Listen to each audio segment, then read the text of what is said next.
আসসালামু আলাইকুম প্রিয় শিক্ষার্থীরা, হাজারিওনাক রসায়ন এমসিকিউ সলভ কোর্সে তোমাদের সবাইকে স্বাগত। এই কোর্সের আন্ডারে আমরা হাজারিওনাক স্যারের রসায়ন বইয়ের অনুশীলনী সবগুলো এমসিকিউ আমরা ধরে ধরে সলভ করব। তারই ধারাবাহিকতায় আমরা রসায়নের প্রথম পত্রের মূলে পর্যাপিত ধর্ম ও রাসায়নিক বন্ধন যে তৃতীয় চ্যাপ্টারটা রয়েছে এর 125টি এমসিকিউ ইতিমধ্যে সলভ করে ফেলেছি। এটা হবে ষষ্ঠ ক্লাস। ইতিমধ্যে আরও 5টি ক্লাস নেওয়া হয়ে গেছে। তোমরা যদি ক্লাসগুলো না দেখে থাকো এখনই কোর্সে যুক্ত হয়ে ক্লাসগুলো দেখে নাও। আচ্ছা, প্রথম যে প্রশ্নটা আছে দেখো, 126 নম্বর, নিচে কোনটি রঙিন আয়ন হবে? তো রঙিন আয়ন কখন হয়? রঙিন আয়ন তখনই হয় যখন যে ডি অরবিটালটা যেটা থাকে এই ডি অরবিটালটা যদি অসম্পূর্ণ থাকে। তার মানে হচ্ছে তোমার 1 থেকে 9 পর্যন্ত থাকতে হবে, একদম খালি হলেও হবে না এবং পূর্ণ হলেও হবে না। অবস্থান্তর মৌলের যে ধর্মটা, তো এক্ষেত্রে আমরা কোনটার ক্ষেত্রে দেখতে পারি? দেখো, এই যে ক্যালসিয়াম এবং জিঙ্ক এই দুইটা কিন্তু সবার আগে বাদ দিতে পারি। আচ্ছা, কেন? কারণ দেখো, এই ক্যালসিয়ামের ক্ষেত্রে কি হয়, যে 3D যে অরবিটালটা থাকে এটা শূন্য হয়ে যায়, আর জিঙ্কের ক্ষেত্রে কি হয়, এই 3D যে অরবিটালটা আছে এটা সম্পূর্ণ পূর্ণ হয়ে যায়। তাহলে এখানে দেখো শূন্য, এখানে হচ্ছে পূর্ণ, এই দুইটা সবার আগে বাদ। তো অসম্পূর্ণ থাকতে গেলে আমাদের অবশ্যই অপূর্ণ 3D অরবিটাল থাকতে হবে আয়নের। আচ্ছা, আবার দেখো এখানে বাকি আছে নিকেল। এই নিকেলটা দেখো, নিকেলটা কিন্তু আমাদের অপূর্ণ ডি অরবিটাল শো করে। তাহলে এখানে আমরা রঙিন যৌগ হিসেবে নিকেল 2+ ধরতে পারবো। পরের প্রশ্ন, নিচের কোনটির জারণ ক্ষমতা বেশি বা অধিক জারণধর্মী? তো এই যে হ্যালোজেন গ্রুপগুলো রয়েছে, এই হ্যালোজেন গ্রুপগুলোর যত আমরা উপর থেকে নিচে যাই জারণধর্মী কমে, তো উপরে গেলে কিন্তু জারণধর্মী বেড়ে যায়। তো ফ্লোরিনের জারণধর্ম বেশি বা জারণ ক্ষমতা বেশি হয়। পরের প্রশ্ন, নিচের কোন যৌগটির গঠন আকৃতি চতুস্তলিকীয় নয়? আচ্ছা, এটা আমরা যদি সংকরণ বের করি তার মাধ্যমে কিন্তু আমরা আকৃতি বের করতে পারি। চতুস্তলিকীয় আকৃতির জন্য সংকরণটা হয় যে 3D।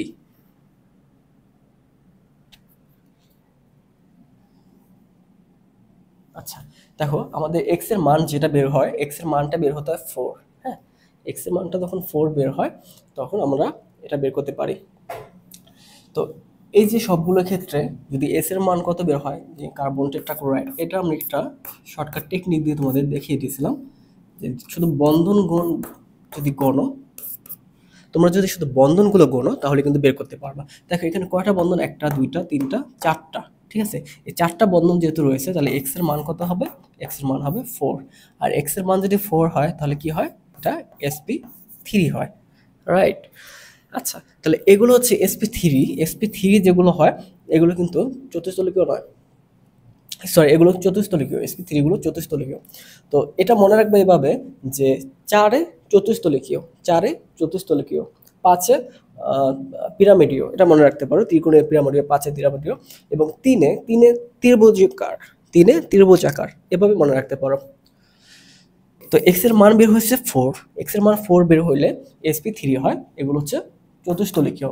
অ্যামোনিয়া ক্ষেত্রেও এটা sp3 আসবে চতুস্তলিকীয়, মিথেন একই sp3 চতুস্তলিকীয়, আর বাকি থাকে কিন্তু আমাদের এই যে সালফার টেট্রাফ্লোরাইড। তো এইটাই একমাত্র বাকি আছে আমাদের অপশনগুলোর ভিতরে। এখন দেখি এটা কি হবে। এক্ষেত্রে আমাদের যদি সালফারের এখানে একটা মুক্তজোড় ইলেকট্রন রয়েছে, তাই না? আচ্ছা, সালফারের যোজনী কত? একটা না, দুইটাই রয়েছে। তাহলে এটা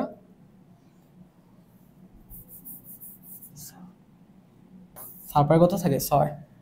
তাহলে চারদিকে যদি মনে করি এরকম থাকলো, ফুল রিংগুলো ধরে নিলাম এরকম আছে, তো সালফারের আর দুটো বাকি আছে থাকে এরকম। তো ওর কিন্তু হবে 5। ওর যদি হয় 5, এক্স এর মান যদি ওর 5 আসে তাহলে কিন্তু ও এই যে ওইটা হয় ত্রিকোণীয় পিরামিডাকার। এখানে এই যে অপশনটা রয়েছে লাস্টেরটা, এটাই একমাত্র চতুস্তলিকীয় নয়। পর প্রশ্ন দেখো, এখানে একটা মুক্ত শিকল দেওয়া রয়েছে। এই যৌগটার পরমাণুগুলোকে সংকরণ কি রূপ হবে? আচ্ছা দেখো, এই ক্ষেত্রে কার্বনের পরমাণুর যে সংকরণ, এটা 3 প্রকার হইতে পারে। sp হইতে পারে, sp2 হইতে পারে এবং sp3 পর্যন্ত হয়ে যেতে পারে। তো আমরা একটু দেখব, আমাদের সেই আগের টেকনিকটা অ্যাপ্লাই করে কিন্তু এটা বের করতে পারি। এক্ষেত্রে আমরা যদি এদের বন্ধন কোণ আকারে যদি আঁকায় ফেলাই, তাহলে কিন্তু খুব সহজে বের করতে পারবা। দেখো এখানে, ওকে, এখানে হাইড্রোজেন একটা দিয়ে দিলাম, দুইটা বন্ধন, বাস, দুই দিকে দুইটা। ওকে, এখন আমাদের লাগবে যে কার্বন পরমাণুর সংকরণ কিরূপ হবে। তো এক্ষেত্রে কার্বন পরমাণুর কয়টা করে বন্ধন রয়েছে, মানে কয়টা বন্ধন আছে, ডাবল হোক, সিঙ্গেল হোক বা ট্রিপল হোক, সমস্যা নেই, আমরা শুধু বন্ধনগুলো কাউন্টিং করব। তো দেখো, এই কার্বনটা, প্রথম কার্বনটার ক্ষেত্রে 4টা বন্ধন রয়েছে, তাহলে এক্স এর মান কিন্তু হবে 4। এক্স এর মান 4 হলে হয় sp3, এটা তো জানো। দ্বিতীয় যে কার্বনটা, এটা 1 নম্বর কার্বন যদি ধরি, বা এখানে 1 নম্বর কার্বন হবে, যাই হোক, এই কার্বনটার ক্ষেত্রে দ্বিতীয় যে কার্বনটা রয়েছে, এই কার্বনটার ক্ষেত্রে দেখি 1টা 2টা 3টা বন্ধন রয়েছে, তাহলে এক্স এর মান কত আসে? এক্স এর মান আসে 3। এক্স এর মান যদি 3 হয়, তাহলে এটা হয় sp2। পরেরটা দেখি, এই কার্বনটার ক্ষেত্রে, এটা যেহেতু 1 নম্বর কার্বন, 1 নম্বর কার্বনটার ক্ষেত্রে এক্স এর বন্ধন কত আসে? এক্স এর মান কত আসে? 1টা 2টা 3টা, দেখো 3টা বন্ধন কিন্তু আছে, তাহলে এটাও হবে sp2। তাহলে এই ক্ষেত্রে আমরা 3 ধরনের না, 2 ধরনের সংকরণ পাচ্ছি, একটা হচ্ছে sp3 আর একটা হচ্ছে sp2। sp3 একটা পাচ্ছি এখানে, আর এখানে পাচ্ছি sp2 পাচ্ছি, তাহলে এগুলোই হবে। দেখো এখানে অপশনগুলো যদি দেখি, এখানে sp আছে, sp হচ্ছে না, এটা হচ্ছে না, এই যে sp2 এবং sp3, এটা হবে। আচ্ছা, পরের অপশনটা যদি আমরা দেখি, পরের প্রশ্নটা 130 নম্বর, গ্যাসীয় অবস্থায় 1 মোল পরমাণুতে 1 মোল ইলেকট্রন যুক্ত হলে যে শক্তির পরিবর্তন হয় তাকে কি বলে? এগুলো হচ্ছে ইলেকট্রন আসক্তি, প্রথম ইলেকট্রন আসক্তি। হ্যাঁ, আয়নীকরণের ক্ষেত্রে কি হয়?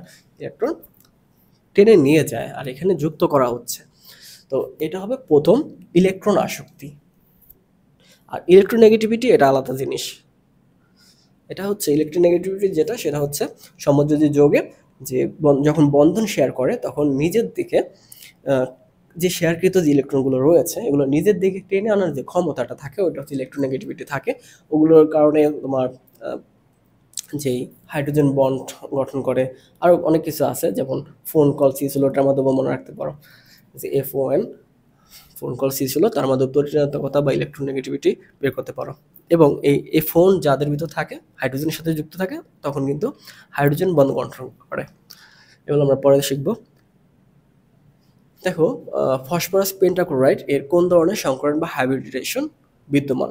তো তোমরা যদি আমার টেকনিকটা একটু মধ্যে জেনে যাও বা দেখে ফেলো বা বুঝতে ফেলো, এটা তোমাদের চোখে দেখাই করে ফেলার কথা। কারণ দেখো, ফসফরাস, এই ফসফরাসের সাথে 5টা ক্লোরিন, আচ্ছা আচ্ছা 5টা ক্লোরিন, তাহলে বন্ধন আছে কয়টা? বন্ধন আছে 3টা, সরি 5টা। তো বন্ধন যদি 5টা হয়, তাহলে এক্স এর মান হচ্ছে 5, আর এক্স এর মান যদি 5 হয়, তখন কি হয়? তখন হয় sp3d, sp3d হয়। তাহলে সংকরণ কোনটা হবে? sp3d।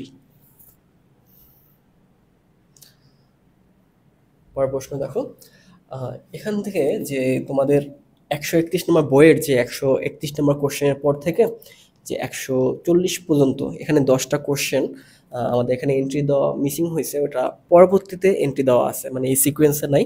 তো এটা তোমাদের জন্য আলাদাভাবে আমি দেখাবো, এটা শেষ করে নিই।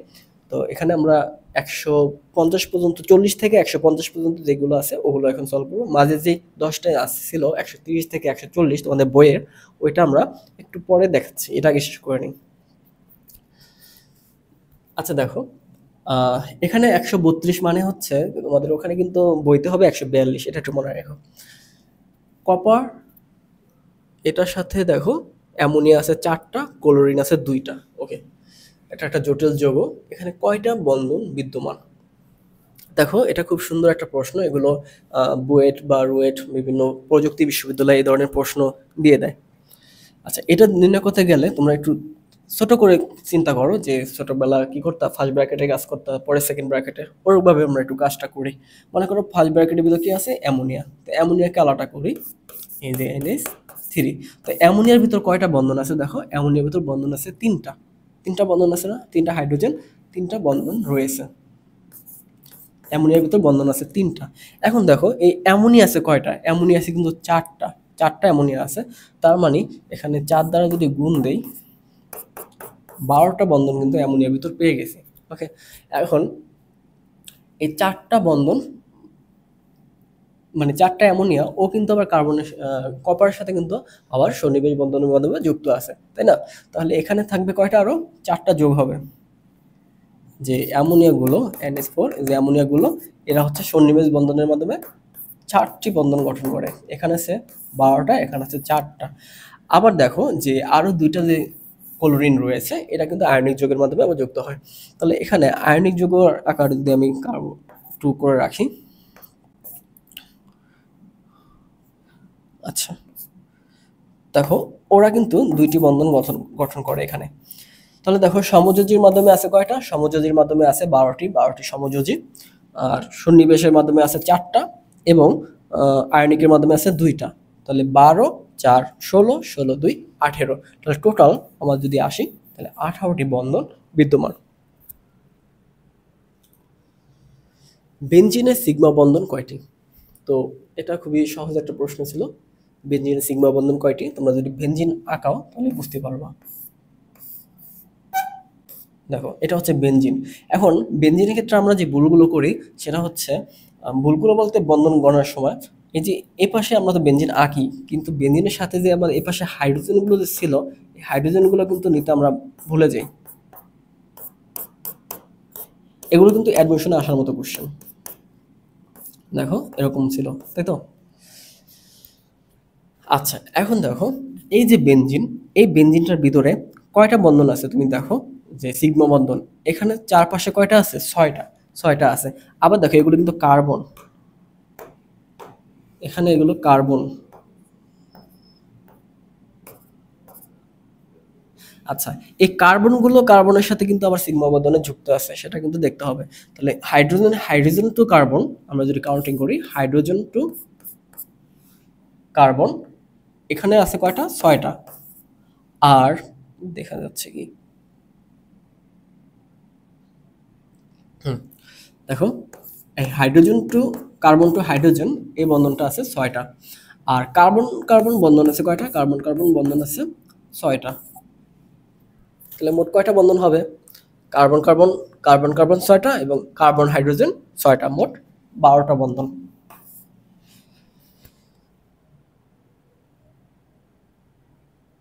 পরের প্রশ্ন, কোনটির আয়নিক ব্যাসার্ধ সবচেয়ে ছোট?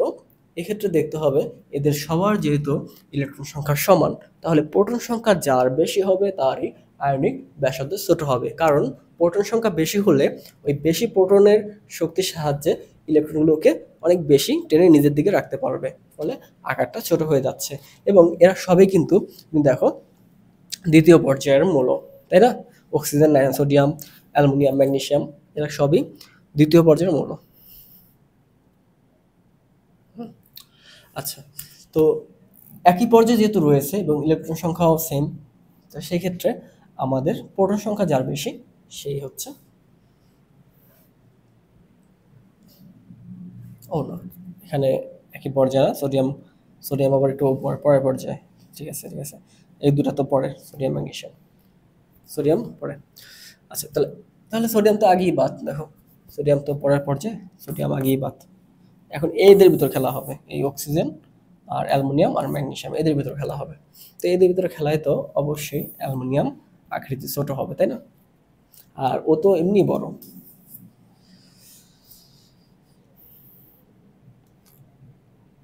আচ্ছা পরের প্রশ্নটি দেখো,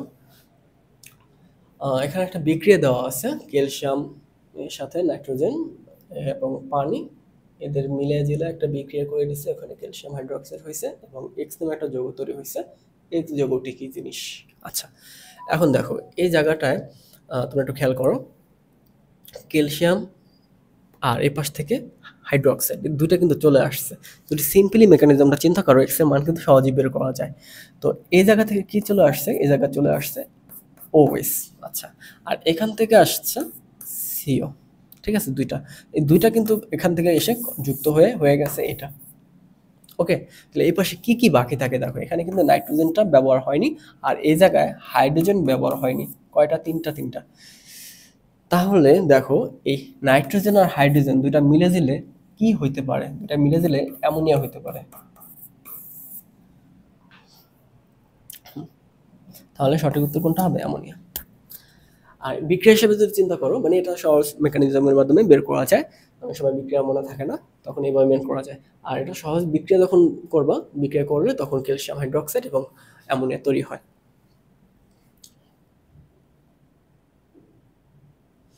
আচ্ছা দেখো, 136 নম্বর প্রশ্ন, বেরিলিয়াম ক্লোরাইড যোগে অণুর বন্ধন কোণ কত?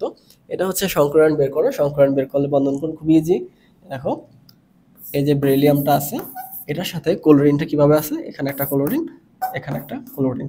এখন দেখো এটা হচ্ছে sp, তাই না? এটার মান sp কিভাবে হলো, দেখো বন্ধন কটা, একটা দুইটা বন্ধন যদি হয়, x এর মান 2, x এর মান 2 হলে ওটা সংকরণ হয় sp।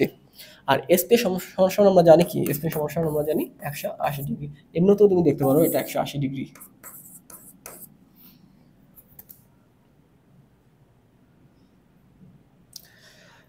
পরের প্রশ্ন, কোনটি গলনাঙ্ক সবচেয়ে কম? গলনাঙ্কর ক্ষেত্রে আমরা কি করব, যে উপর থেকে যত নিচে যাব গলনাঙ্ক কি কমতে থাকবে, তাই না? সেটাই তো। তাহলে সুপারহাইড্রেটের গলনাঙ্ক বেশি হবে, কি কম হবে। ওকে, আচ্ছা দেখো, বরফের গঠনে একটি অক্সিজেন পরমাণুতে কয়টি হাইড্রোজেন বর্তমান? আচ্ছা দেখো, তো বরফ কি দিয়ে তৈরি হয়? বরফ সাধারণত পানি দিয়ে তৈরি হয়। পানির যে বরফের কথা বলা আছে, অনেক কিছু যদি বরফ হয়, দেখো পানির বরফ যেটা আছে, সেই বরফে দেখো কি কি থাকে। আচ্ছা এখন আমি এভাবে লিখি, এরকম থাকে, তাই না? পানির বন্ধন। আচ্ছা এখন দেখো, দুইটাই তো, পানির ক্ষেত্রে কয়টা থাকে? দুইটা হাইড্রোজেন বন্ধন থাকবে না, অক্সিজেন আর হাইড্রোজেন। আর হাইড্রোজেন বন্ধন কখন থাকে? হাইড্রোজেন বন্ধন তখন থাকে যখন এই যে এই ফোনগুলো, FON, এই ফোনরা যখন যদি হাইড্রোজেনের সাথে যখন যুক্ত থাকে, এই ফোন যখন হাইড্রোজেনের সাথে যুক্ত থাকে তখন কিন্তু হাইড্রোজেন বন্ধন গঠন করে। এখন এই ফোন কারা? ফ্লোরিন, অক্সিজেন আর নাইট্রোজেন। তো এখানে দেখো অক্সিজেনের সাথে হাইড্রোজেন কিন্তু যুক্ত আছে, তার মানে এখানে একটা হাইড্রোজেন বন্ধন গঠন করবে, এগুলো কিন্তু হাইড্রোজেন বন্ধন গঠন করবে, এখানে একটা হাইড্রোজেন বন্ধন গঠন করবে, দুইটা হাইড্রোজেন বন্ধন গঠন করবে।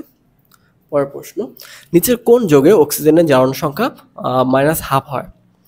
আচ্ছা -12 যেটা, এটা হচ্ছে পারঅক্সাইড, যেই অক্সিজেনের যে জারণ মান থাকে, অক্সিজেনের জারণ মান কিন্তু অনেক প্রকারের, হ্যাঁ, 2, -2, -1, -12। তো সুপার অক্সাইড যেটা থাকে ওইটা হয় -1 হয়, আর যেগুলো পার অক্সাইড হয় ওগুলো হয় -12।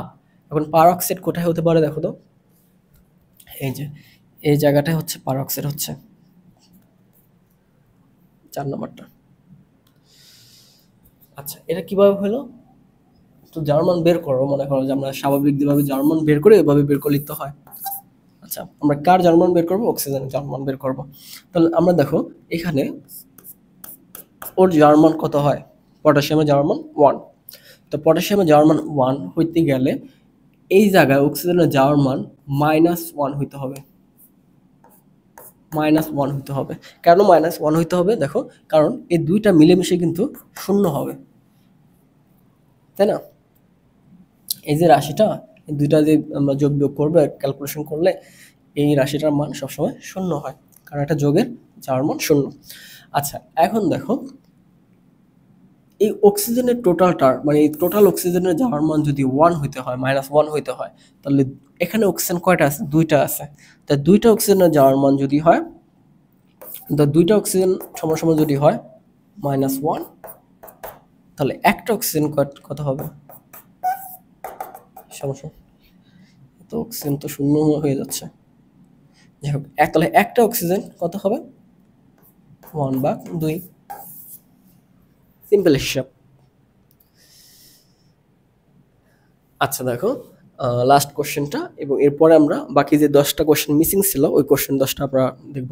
তো পানিতে নিচের কোন পদার্থের দ্রাব্যতা বেশি হয়? তো এখানে দেখা আছে সোডিয়াম ক্লোরাইড এর দ্রাব্যতা সবচেয়ে বেশি। তো অন্যদিকে আর দেখার প্রয়োজন নেই, সোডিয়াম ক্লোরাইড একটা আয়নিক যৌগ, এর দ্রাব্যতা অনেক বেশি হবে, সোডিয়াম ক্লোরাইড। আচ্ছা, তো বাকি যে 10টা কোশ্চেন তোমাদের বইয়ের যে 131 নাম্বার থেকে 139 নাম্বার 40 নাম্বার ওগুলো এখনই সলভ করছি।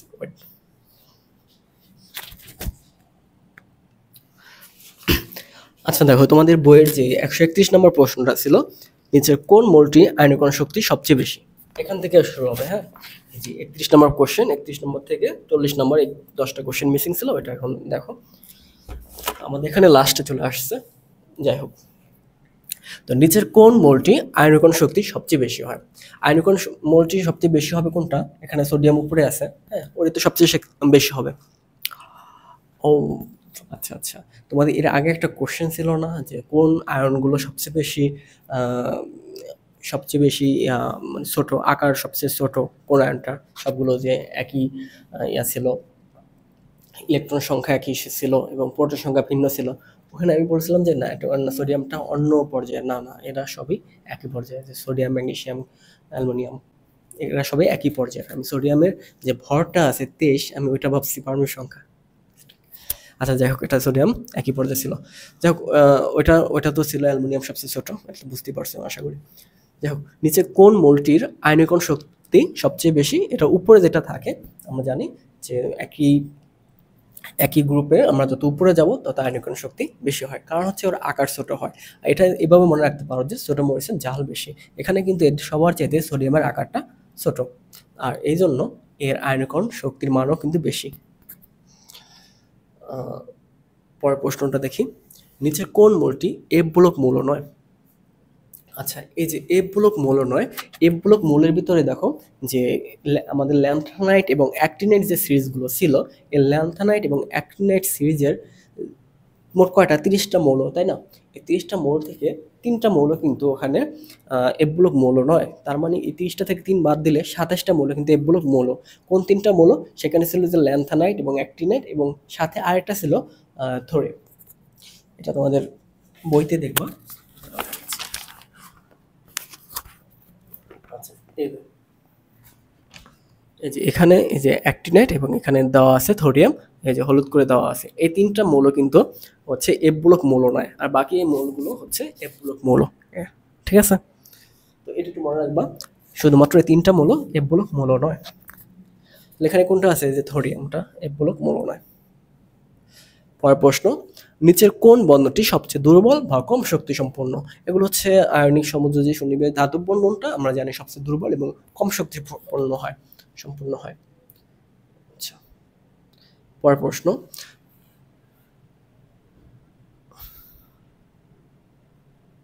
আচ্ছা নিচে কোনটি পানিতে দ্রবণীয়? লেড নাইট্রেট পানিতে দ্রবণীয়, দেখলাই তো লেড নাইট্রেটটা হচ্ছে পানিতে দ্রবণীয়। পরে দেখলে নিচের কোন যৌগটি সবচেয়ে শক্তিশালী হাইড্রোজেন বন্ধন থাকে? তো ইথানল, পানি, অ্যামোনিয়া, ইথানোয়িক অ্যাসিড, সবগুলোতেই হাইড্রোজেন বন্ধন আছে। তাহলে শক্তিশালী কথা বলা আছে। আচ্ছা, এখানে দেখো ইথানোয়িক অ্যাসিড ওর বেশি শক্তিশালী হাইড্রোজেন বন্ধন থাকবে। এর কারণ হচ্ছে ও কিন্তু ডাইমার গঠন করতে পারে, মানে হচ্ছে একটা ইথানোয়িক অ্যাসিড সাথে আরেকটা ইথানোয়িক অ্যাসিডের লেজ লেগে যেতে পারে, হ্যাঁ, মানে একটা ডাইমার গঠন করতে পারে। এই ডাইমার যখন গঠন করে তখন কিন্তু ওরা শক্তিশালী হাইড্রোজেন বন্ধন হয়ে যায়। কোনটা হবে তাহলে? Ethanoic acid. পরে দেখো যে একটা যৌগ দেওয়া আছে এখানে, সিগমা বন্ধন এবং পাই বন্ধনের সংখ্যাগত, সিগমা বন্ধন এবং পাই বন্ধনের সংখ্যাগত গণ, তাহলেই হয়ে যায়। বড় এটা তো একটু ভাঙায় লেখো তাহলে কিন্তু ক্লিয়ার হয়ে যায়। সি, এখানে দুইটা এইচ,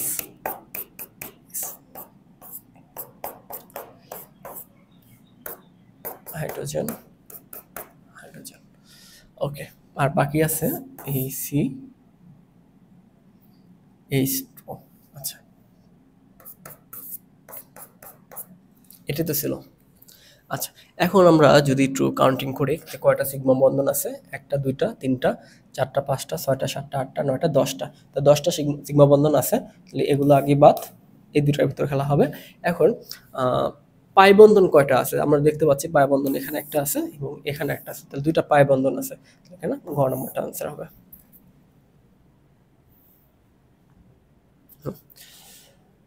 পরের প্রশ্ন, অ্যালুমিনিয়াম ক্লোরাইডে কি রূপ থাকে? অ্যালুমিনিয়াম ক্লোরাইড হচ্ছে ডাইমার আকারে থাকে, যে মনোমার, ডাইমার, ট্রাইমার বা পলিমার। ডাইমার আকারে থাকে। একটু আগে আমরা দেখছিলাম যে ইথানোয়িক অ্যাসিডও কিন্তু ডাইমার গঠন করে। তো অ্যালুমিনিয়াম অ্যাসিডের যে অ্যালুমিনিয়ামের যে ডাইমার, এটা তোমাদের দেখায় কিরকম থাকে তাহলে বুঝতে পারবা।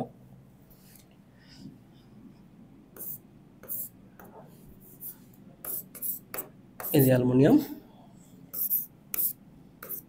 ক্লোরিন, ক্লোরিন,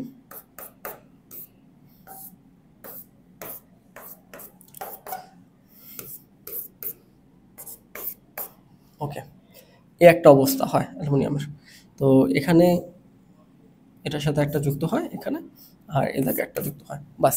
তো এগুলো আমাদের যে লুইস ইয়াগুলো যদি দিয়ে দাও তাহলে হয়ে গেল, বাস।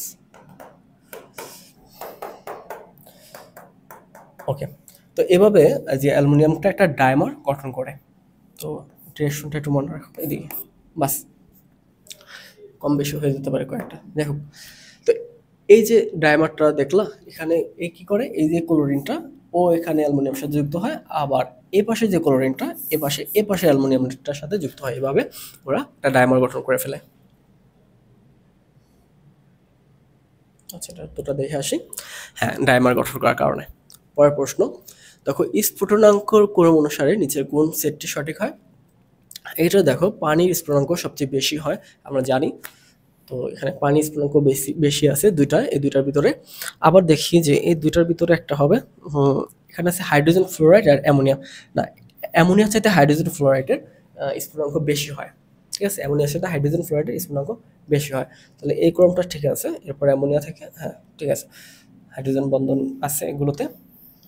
তাহলে এই 4 নম্বর যে অপশনটা আছে, এই 4 নম্বর অপশনটা হবে সঠিক উত্তর। পরের প্রশ্ন দেখো, নিচের কোন অক্সাইড পানিতে মিশালে সবচেয়ে বেশি অম্লীয় দ্রবণ তৈরি করে? তো এখানে অম্লীয় দ্রবণ তৈরি করতে পারে কে? কার্বন ডাইঅক্সাইড, কারণ আমরা জানি যে কার্বন ডাইঅক্সাইড পানিতে অম্লীয় দ্রবণ তৈরি করে। ও, mistake mistake mistake, potassium pentoxide. আচ্ছা, এটা হচ্ছে কেন্দ্রীয় মৌলের যে অক্সাইডটা বের করতে হয় না, জারণমান অক্সিডাইজেশন, ওইটার মাধ্যমে। আচ্ছা আচ্ছা, যাই হোক। তো এই যে পটাশিয়াম পেন্টঅক্সাইড, এর যদি আমরা জার্মান বের করি তো ওর জার্মান অনেক বেশি ভাব। তো কেন্দ্রীয় মৌলের অক্সাইডের ক্ষেত্রে কেন্দ্রীয় মৌলের যার জার্মান বেশি, সে কিন্তু কার্বন ডাইঅক্সাইড যে অম্লীয় দ্রবণ তৈরি করে না তা না, ও কিন্তু তৈরি করে, কিন্তু এখানে বলছে সবচেয়ে বেশি। এই যে বেশি বেশি লাগাচ্ছে, এই যে সবচেয়ে বেশি অম্লীয় দ্রবণ তৈরি করে। তো বেশি ক্ষেত্রে আমরা দেখব যে কার জার্মান বেশি। হ্যাঁ, তো কেন্দ্রীয় পরমাণু যেটা রয়েছে, যে পটাশিয়াম পেন্টঅক্সাইড 5, এর যে কেন্দ্রীয় মৌলটা আমরা যদি এক্স এখানে রাখি, এক্স হচ্ছে 2x যোগ, এটা হচ্ছে -2 গুণ 5, ওকে, সমান সমান হচ্ছে 0। তো কত হয় দেখো, এটা হচ্ছে x সমান সমান আসবে, এখানে হচ্ছে +5 +10, আর এখানে আসবে 2 সমান সমান হচ্ছে +5। তাহলে আমরা এখানে ওর জার্মান পাচ্ছি +5, কেন্দ্রীয় মৌলের জার্মান পাচ্ছি +5। আর আমরা এই কার্বনের কেন্দ্রীয় মৌলের জার্মানটা একটু বের করি। কার্বন ডাইঅক্সাইডের ক্ষেত্রে আমরা দেখতেই পাচ্ছি যে কার্বন ডাইঅক্সাইড এটা যদি হয়, এক্স ছিল এখানে, প্লাস -2 গুণ 2 সমান সমান 0। এক্স এর মানটা হবে, এই পাশে যদি যায় 4 দুগুণী 2 দুগুণী 4, এ পাশে আসবে +4। তাহলে এটা জার্মান আসবে +4। তাহলে দেখতে পাচ্ছে যে কেন্দ্রীয় মৌলের যে জার্মান যেটা আছে সেটা পটাশিয়াম ফসফরাস পেন্টাক্লোর অক্সাইডের সবচেয়ে বেশি হয়। তো এভাবে একটু বের করে নিও। তো অক্সাইডের ক্ষেত্রে সবই কিন্তু অক্সাইড তৈরি করে। তো ফসফরাস পেন্টা অক্সাইড এটা সবচেয়ে বেশি অক্সাইড তৈরি করবে। আচ্ছা, নিচের কোন অক্সাইডটি শুষ্ক কারক হিসেবে ব্যবহার করা হয়? একই ওইটা চলে আসছে, ফসফরাস পেন্টা অক্সাইড, এটা শুষ্ক কারক হিসেবে ব্যবহার করা হয়। এটার সাথে তোমার ইয়াও যোগ করা হয়, সালফারিক অ্যাসিডও যোগ করা হয়। আচ্ছা, পরের প্রশ্ন। ও আচ্ছা, তো এই পর্যন্ত ছিল যে তোমাদের যে ষষ্ঠ ক্লাসটা আছে এই অধ্যায়ের। এরপরে এই পর্যন্ত ছিল যে আমাদের সলিড যে এমসিকিউগুলো থাকে, এই এমসিকিউগুলো তোমাদের ভর্তি পরীক্ষা, একাডেমি অ্যাডমিশন সব জায়গায় কিন্তু আসে, মেডিকেলও আসে। কিন্তু এর পরের যে কোশ্চেনগুলো আছে, যে বহুপদী প্রশ্নগুলো এবং অভিন্ন প্রশ্নগুলো আছে, এগুলো হচ্ছে তোমাদের একাডেমিতে আসবে, কিন্তু অ্যাডমিশনে আসবে না। তো আমরা পরের ক্লাসগুলো যেটা আছে সপ্তম, অষ্টম, নবম যে ক্লাসগুলো থাকবে, ওগুলো আমরা বহুপদী এবং অভিন্ন যে কোশ্চেনগুলো আছে ওগুলো সলভ করব। আচ্ছা।